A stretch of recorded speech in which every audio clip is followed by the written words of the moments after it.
I had no knowledge of any allegations of improper conduct until I opened up the paper this morning. You haven't tried to cover this up? Absolutely not. What I have done when Mr. Broad phoned me and told me about the issues that are now swirling around the public, he told me that he was on a private trip. He told me that he'd gone onto a dating site on a whim and met up with a person for dinner. He told me that nothing further had happened, and it was only after that particular dinner when certain contact was made by the person with whom he'd had dinner, according to Mr. Broad, that he was concerned. He told me about that, and I said, well, if you haven't already reported it to the proper authorities, then I think you should do so. I said yesterday that was a couple of weeks ago. I thought it was a couple of weeks ago. I don't carry around all the dates and times of what people tell me about what I thought was a particular, what I thought was mainly a family matter between him and his family. And of course, as I said to him, I encouraged him, if he hadn't already done so, or wasn't aware that if he had or hadn't, that he should contact the proper authorities, which obviously he has. So that's the timeline of events. As I say, I don't carry around every time and every event in my back pocket, ready to answer questions on the spot by the media. But as I understand, it was a few weeks ago, the AFP have confirmed that they received a report by Mr. Broad on the 8th of November. So obviously that was the date when they were aware of it. They have also said yesterday, and that was the first I'd heard of it, that they felt as though there was nothing that they could do because it was not something that had happened in Australia. And so I'll go along with that. Mr. Broad has made the right decision by standing aside, and that is the proper course of action for him to take. We don't in the National Party condone improper practices.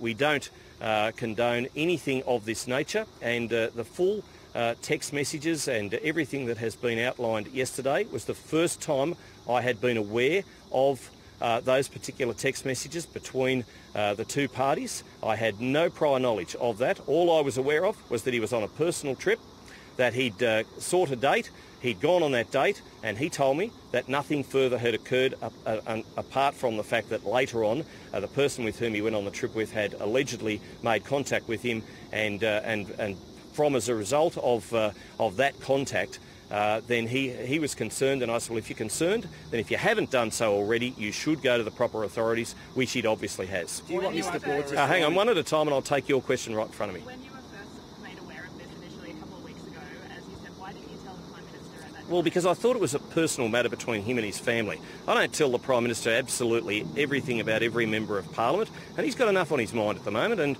and quite frankly, I thought it was a matter that Andrew needed to sort out with his family, and I thought that was the appropriate course of action. Obviously, I wasn't aware of the entire extent of what had taken place. I wasn't made aware of that, and I wasn't made aware of that until yesterday. Are you satisfied that he's used his travel grants entitlements appropriately? There's reports that he used his grants to travel to Melbourne before heading off overseas. Just like I don't carry around all my the dates and times of every time everybody rings me about things, I don't and can't possibly verify every travel piece of information that every one of the members of Parliament also do. That would be a matter you would have to take up with Mr. Broad. I would like to think that every member of Parliament uses the taxpayers' money wisely and properly. That is the condition of our employment. We have a huge honour and a privilege to represent the people we do. And the fact is, if that is proven that he hasn't entirely followed the procedures that are laid down very clearly, then he needs to pay the money back and do it quickly. Do you want Mr. Broad to stand immediately? Well, that's a matter for Mr. Broad and for his Federal Electorate Council. I think he should consider his future. I do. But then again, I have to say that's a matter for Mr. Broad. Do you want Mr. Broad to run for Parliament again? Sorry, I'll take your question first. Sorry. You're right. Was he sacked or did he resign? He offered his resignation. I accepted it on the spot.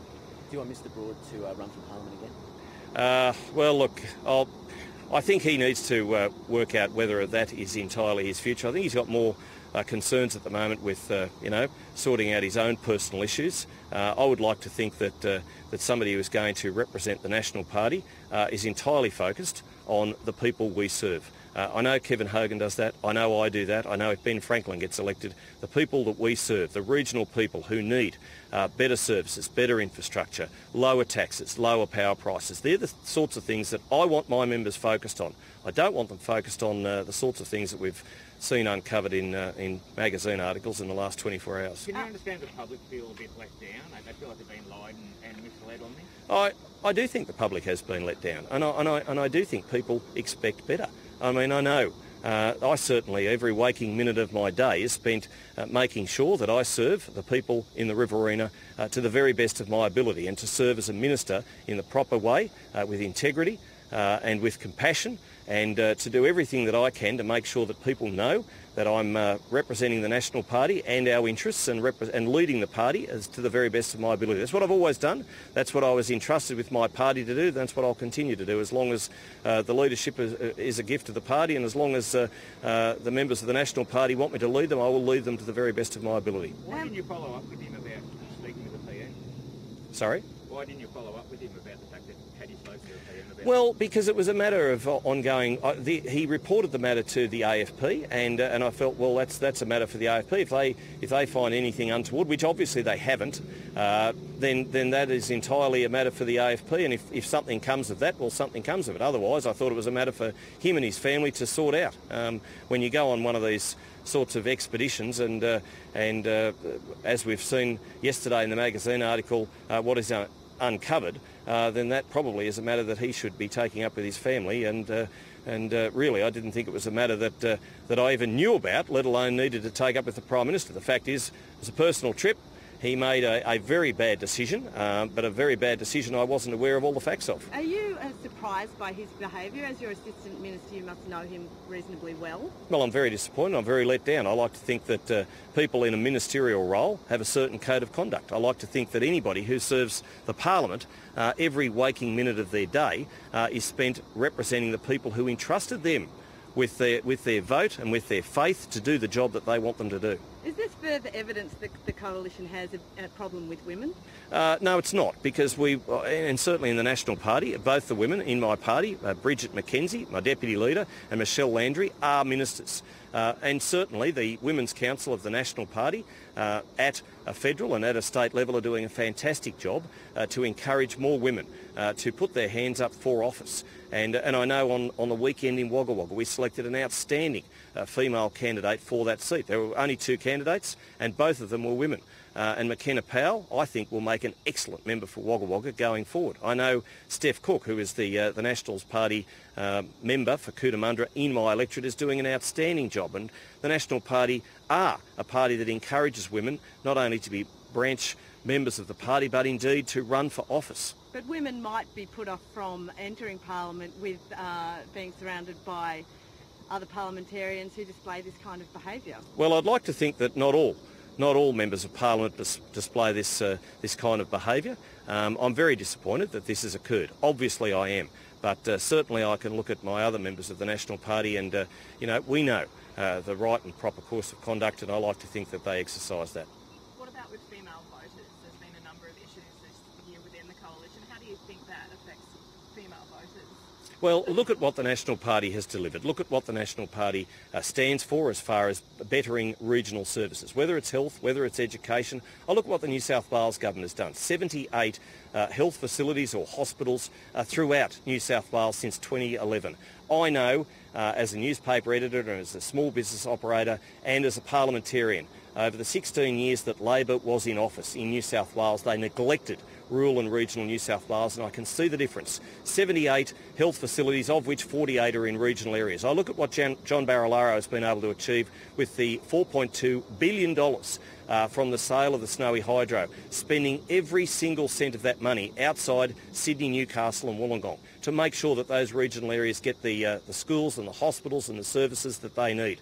And I look at what we've done federally as well. Lowest tax rate for 78 years, helping a lot of small businesses, many of them run by women, many of them bright entrepreneurial business women doing fantastic things, not just domestically but globally, making taking full advantage of those free trade arrangements that we've been putting into place, but also, generally we've been a very, very good government for all people, and I'm really disappointed that these sorts of things are an unnecessary distraction from the overall message that we have, and that is that we have been a very good government. And I know that the media, I used to be a journalist once, and I know how the media loves this sort of material, but I want to make sure that the public knows that this is not widespread and across the case. I want to make sure that the public knows that this is unfortunate, that I have acted, and that the right course of action has been taken. How can you should resign over this? Who, I should resign? Yeah. Well, I don't know why anybody want to think that I should resign. I've made the right course of action. Indeed, Andrew Broad has taken the right course of action. I'm doing a very difficult job dealing with this over the last 48 hours with the staff member and then the Member of Parliament. These are not the sort of things that a leader wants to be focused on and wants to be facing down cameras and talking about. I'm on the Richmond River Bridge. This wouldn't have happened but for the Liberal Nationals government. This wouldn't have happened but for our strong economic policies, our strong economy that we've been able to produce to build the sorts of infrastructure that our nation needs and deserves. What's the message you're saying to your other members in line? What are you saying to them? Well, make sure we focus on the real things, and that is the people we serve. Thank you very much. Okay, so that was live from Broadwater in the northeast of New South Wales. The Deputy Prime Minister Michael McCormack answering questions there about this controversy involving one of his MPs, Andrew Broad.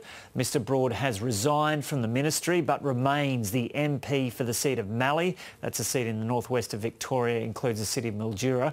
So Michael McCormack there clarifying the timing around when he became aware of this incident. Mr McCormack says he wasn't aware of all the details around this contact between Andrew Broad and a young woman he met overseas, in particular text messages. Michael McCormack there saying he only became aware of those text messages yesterday. And now he also says, so this is the development with this story today, Michael McCormack says Andrew Broad should consider his future as an MP. But he says he's probably more focused on personal issues at the moment. But yeah, the Nationals leader, Michael McCormack, now saying that Andrew Broad should consider his future as an MP.